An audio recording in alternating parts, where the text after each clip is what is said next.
Sesaat lagi Anda akan menyaksikan Lentera Indonesia yang dipersembahkan oleh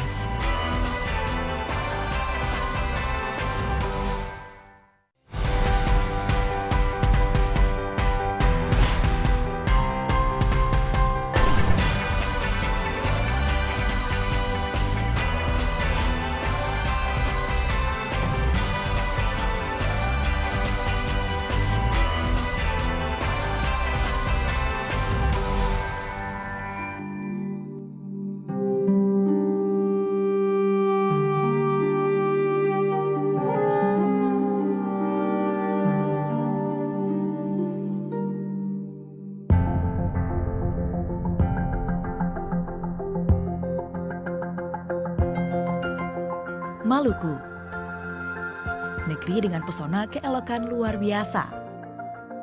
Hamparan pemandangan alam memukau memanjakan mata.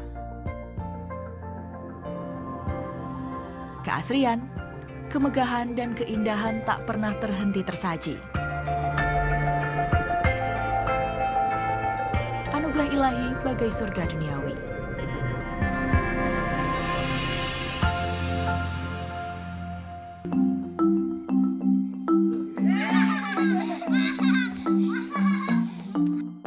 Selain keindahan alam, Maluku juga menyimpan banyak tradisi. Turun-temurun dan selalu lestari. Kain tenun di Desa Tawiri ini salah satu bukti.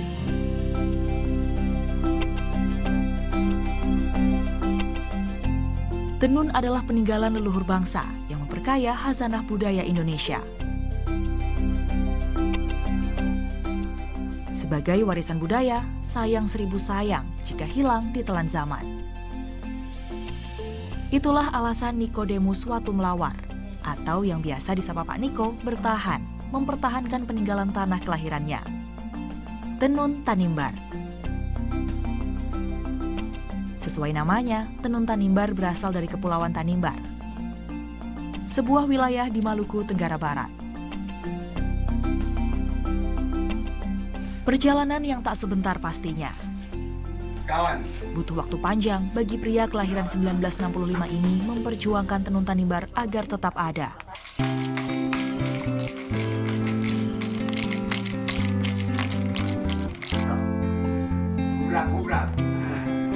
Setengah dari usia ia habiskan untuk mengenalkan tenun Tanimbar hingga dilirik dunia. Nekat, kata yang cocok menggambarkan awal mula perjuangan. Kalau tidak nekat, bagaimana tahu mimpi bisa jadi kenyataan atau tidak, kata beliau. Itu waktu itu 2 orang aja, termasuk keponakan saya. Ini kalau kita tidak jalankan ini atau dari orang tua kita, bagaimana nanti anak-anak yang dari belakang mau. Sehingga kita merebut sampai akhirnya ya kita jalankan apa yang ada saja.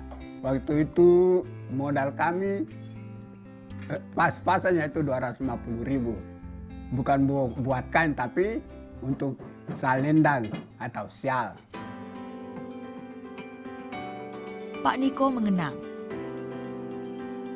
Dirinya dan kain tenun tumbuh bersama sejak tahun 1989. 30 tahun berlalu, kenekatan itu membuahkan hasil. Dari sekadar pameran kecil sampai mengikuti pameran internasional, nyatanya jadi bukti perjuangan.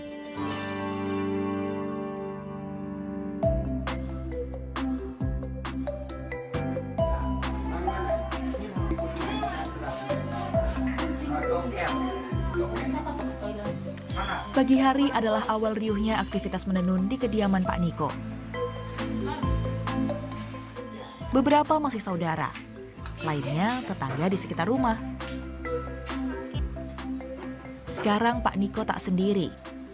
Ada sekitar 13 orang yang tergabung dalam kelompok tenunnya. Semua hasil tenun Pak Niko memang masih dikerjakan secara manual. Karena itu, tak semua bisa dikerjakan sendiri. Proses menenun memang tidak mudah. Diawali dari menggulung benang. Dilanjutkan hingga menata benang sesuai pola.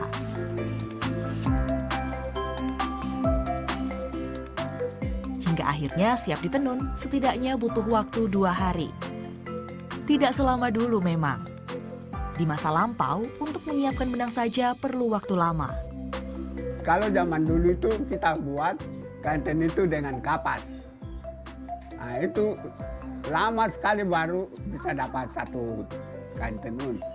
Karena kita harus ambil kapas itu kita bersihkan, dijemur, dikeluarkan bijinya, dihalus, baru dipintal jadi benang, baru dicelup dengan pewarnaan.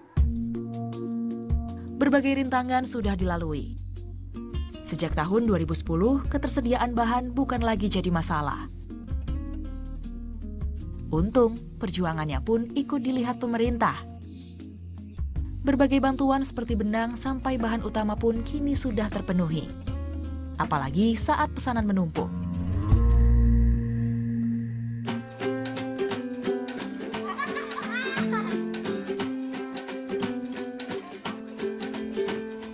Bertahun-tahun menjalani sekaligus mempertahankan tradisi. Bagi Pak Niko, ini bukan perkara pekerjaan saja, tapi juga warisan ke generasi berikutnya. Di Desa Tawiri, tenun Tanimbar mulai menarik minat baru generasi belia. Pelataran rumah jadi tempat generasi muda belajar menenun. Anak didiknya pun beragam. Dari SD hingga SMP, laki-laki dan perempuan, semua tekun mempelajari. Pengaruh itu dari orang tua atau nenek moyang. Karena nenek moyang kita itu harus menenun. Karena kalau adat di sana, si perempuan kalau belum tahu menenun berarti tidak bisa kawin. Tenun Tanimbar bukan hanya sekedar selembar kain, tapi menyimpan tradisi dan akar budaya yang tidak boleh hilang dalam keluarga. Terselip nilai dan filosofi adat Tanimbar yang harus dijaga. Di sini, anak-anak tidak dipaksa untuk bisa langsung menenun. Semua dilakukan bertahap sesuai dengan kemampuan. Seperti Hasi, dirinya sudah fasih menenun untuk anak seusianya. 6 tahun sudah dia belajar menenun, sejak duduk di bangku sekolah dasar hingga kini. Tangan-tangan muda ini adalah warisan dari ikhtiar panjang Pak Niko sejak muda. Tangan-tangan muda ini pula yang mulai mewarisi kemampuan sang maestro. Meski sudah meninggalkan warisan yang tiada terkira, tetap ada pikiran yang masih membebaninya. Dari Bapak Niko sekarang down dan ada sakit-sakit begini. Kita mau apa, Bapak Niko mau jalan. Tapi kalau nggak jalankan, bagaimana saudara-saudara makan? Bagaimana mereka punya anak-anak sekolah?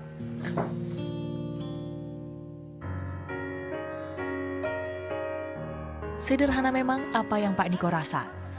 Bukan untuk dirinya sendiri, tapi orang-orang di sekitar yang turut membantu perjuangannya. Makna dan kehidupan yang dituangkan Pak Niko lewat tenun merupakan usahanya menjaga kelestarian kain Nusantara. Tidak hanya di masa lampau dan masa kini, melainkan juga melestarikan untuk generasi yang akan datang di masa depan. Tidak hanya soal kain tenun dikenal makin mendunia, melainkan bagaimana tenun bisa dicintai semua kalangan. Sakitnya, enaknya kita harus giat untuk melestarikan kebudayaan kita. Ya untuk bekerja enggak, tapi untuk bicara untuk sport atau mendorong ibu-ibu atau keponakan-keponakan atau cucu-cucu tetap Bapak Niko maju di muka. Karena jangan tanyakan negara kasih buat apa untuk kamu, tapi tanya dirimu apakah engkau sudah kasih apa buat negara.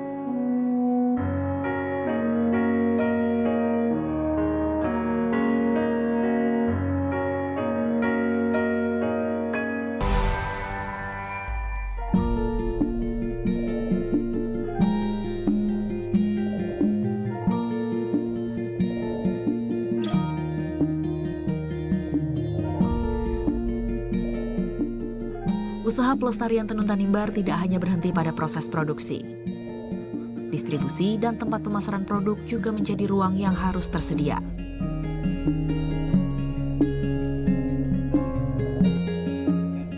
Mama Rita, saudara Pak Niko ini jadi contoh nyata. Sejak pagi, semua hasil tenunan sudah dipersiapkan untuk dibawa. Pusat kota Ambon jadi tujuan. Dari Desa Tawiri, butuh 1 jam perjalanan menggunakan transportasi umum. Perjalanan yang tidak singkat memang. Tapi belum seberapa dibanding perjuangan puluhan tahun melestarikan warisan budaya tetap terjaga. Sama halnya dengan perjalanan panjang yang tengah dilalui Mama Rita. Tenun Tanimbar pun demikian. Beragam motif dan warna sudah dihasilkan. Ada tenun yang didominasi garis-garis. Ada pula yang diselingi corak tertentu. Inspirasinya bisa dari alam di sekitar, bisa binatang, tumbuhan, bahkan manusia sekalipun.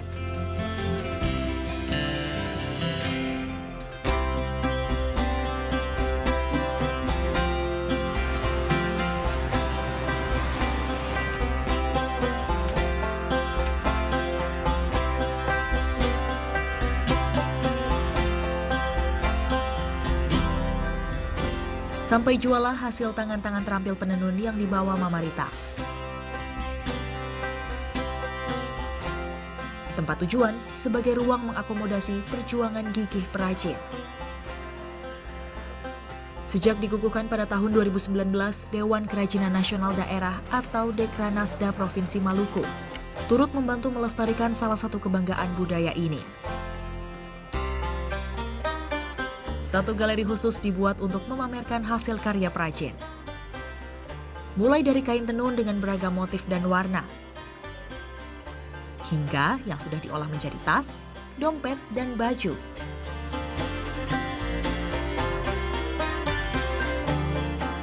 Tidak hanya itu, Dekranasda Provinsi Maluku juga menyediakan benang sebagai bahan utama pembuatan tenun. Secara rutin, benang disalurkan kepada kelompok-kelompok penenun di bawah naungan Dekranasda. Jadi Dekranasda membantu penenun-penenun dengan bantuan berupa bahan baku, bahan dasarnya untuk menenun berupa benang yang sintetis, sehingga mereka pada saat tadu di rumah itu bahasanya diam di rumah. Pada saat masa pandemi ini mereka tetap bisa diam di rumah, tetap bisa menenun dan bisa berproduktif dan menghasilkan menambah kesejahteraan mereka. Para perajin juga tidak perlu lagi memikirkan bagaimana penjualan kain tenunnya. Terjual atau tidak, mereka tetap mendapatkan imbalan dari tenun yang mereka buat. Semata-mata sebagai penghargaan atas dedikasi selama ini. Adanya bantuan bukan berarti para perajin seperti Mama Rita menjadi terlena. Inovasi dalam berkarya justru jadi tantangan lain yang menunggu di depan. Tujuannya agar tenun bisa terus mengikuti perkembangan zaman.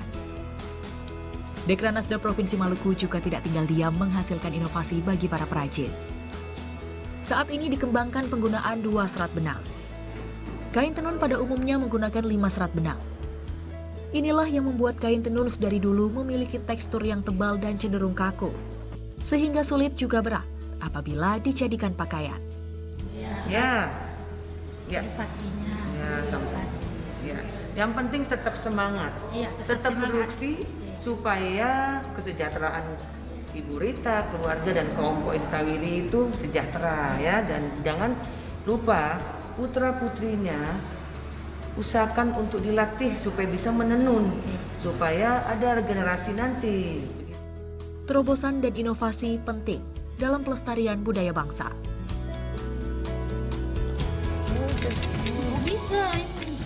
Tidak lain tidak bukan, bertujuan agar kekayaan budaya seperti tenun Tanimbar tetap eksis, terlebih makin berjaya. Nyatanya bukan tanpa hasil. Kini tenun Tanimbar dan Maluku tidak lagi hanya menjadi oleh-oleh atau kenang-kenangan wisatawan. Melainkan satu dari kiblat busana warga Maluku yang juga makin dikenal di dunia. Termasuk desainer dalam negeri tentunya. Yang pasti ke depan kami akan ada kerjasama dengan beberapa desainer. Yang pertama desainer Bapak Suwiknyo yang akan memberikan pelatihan tentang tenun dan cara mendesain bahan tenun itu. Alhamdulillah juga sejak kepemimpinan saya di tahun 2019, persisnya di bulan Oktober, kami sempat mengikuti Festival Indonesia di Perth, di Australia. Di sana kami memperkenalkan tenun ikat Maluku dalam fashion show yang kebetulan saat itu desainernya adalah Audi. Angin segar tentunya, dukungan yang tak berhenti mengalir. Tidak hanya produksi, tapi juga keberlanjutan perajin kain tenun. Bagi perajin seperti Mama Rita dan lainnya, menenun bukan sekedar kegemaran, melainkan mata pencaharian dan penopang kesejahteraan keluarga.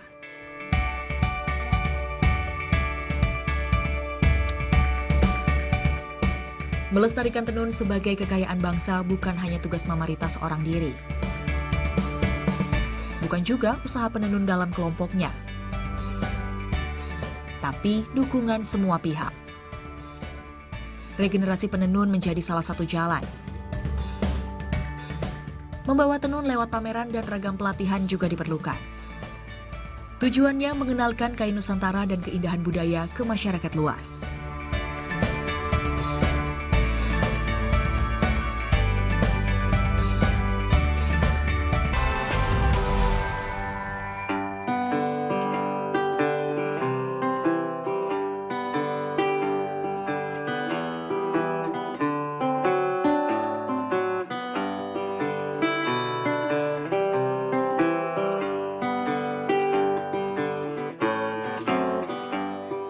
Jarang terlihat bukan berarti tidak ada. Seperti halnya kain tenun Maluku ini. Tetap eksis di tengah derap perkembangan zaman. Begitulah Mama Yati dan keluarga. Hingga kini masih setia menjaga identitas tanah kelahirannya. Hiruk pikuk pusat kota bukanlah kendala. Sedari pagi, Mama Yati langsung duduk di atas alat tenun kesayangan. Bertahun-tahun sudah ratusan kain dihasilkan dari sini. Regenerasi pun disiapkan Mama Yati. Dari seorang diri, kini dibantu putra-putri. Dukungan orang dekat adalah suntikan semangat. Sang suami sedari dulu sudah mendukungnya. Sokongan ikhlas dan tak terbatas.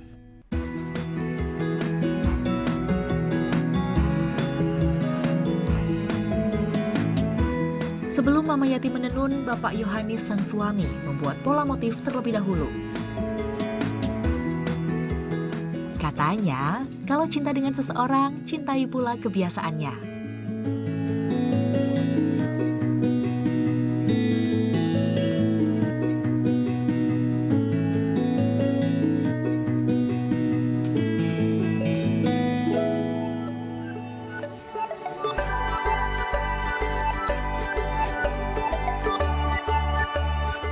Sejak memulai bahtera keluarga, Bapak Yohanis total membantu istri tercinta. Seperti ini, memberi warna dasar sebelum kain mulai ditenun.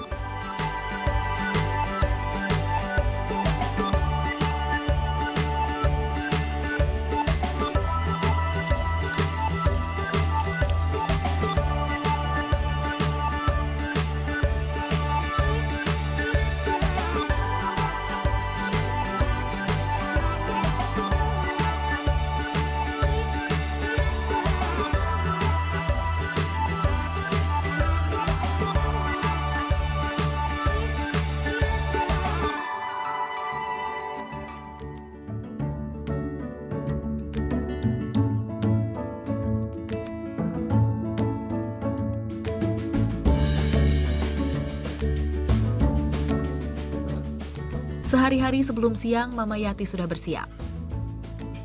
Jalan kaki sedikit ke kota sudah jadi rutinitas tiap hari.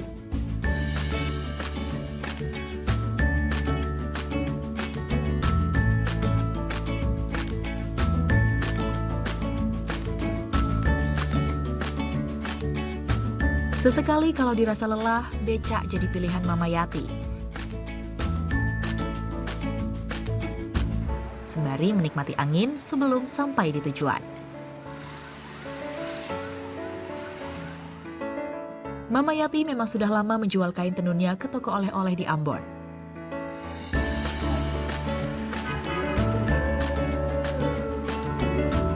Tempat yang tepat untuk mengenalkan kain tenun kepada wisatawan.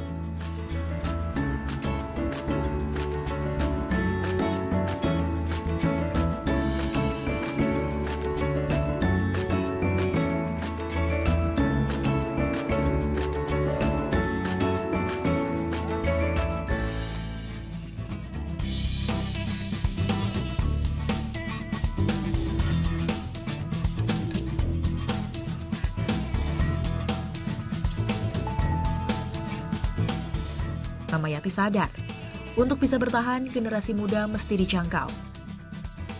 Makanya, kain tenun juga harus kekinian. Dari situlah Mama Yati turut memperkenalkan kain tenun lewat cara-cara yang berbeda. Seperti bekerja sama dengan beberapa kafe. Dari kain tenunnya yang penuh inovasi ini, dia dipercaya membuat kain untuk beberapa sosok penting. Ada acara-acara tamu Ibu Widya, Murad Ismail dari luar, dari Jakarta.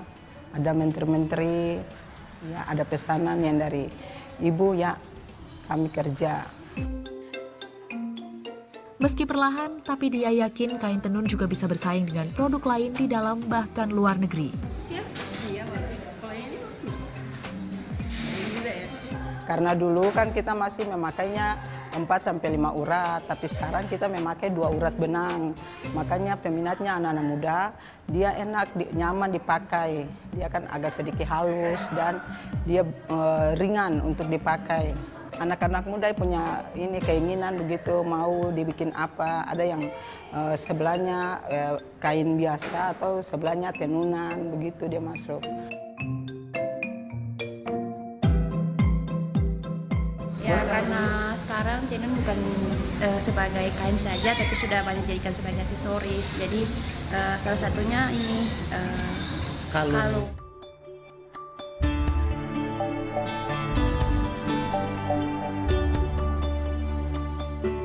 Dari Bapak Niko kita belajar tidak ada mimpi yang tidak mungkin.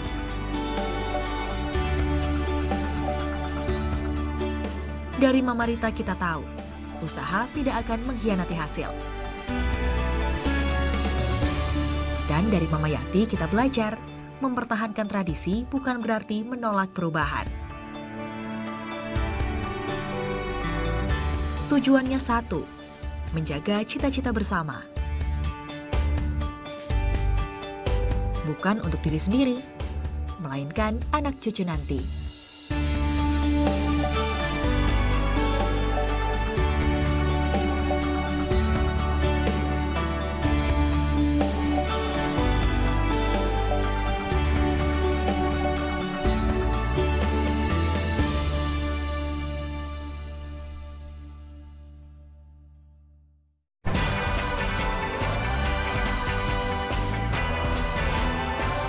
Terima kasih Anda telah menyaksikan Lentera Indonesia yang dipersembahkan oleh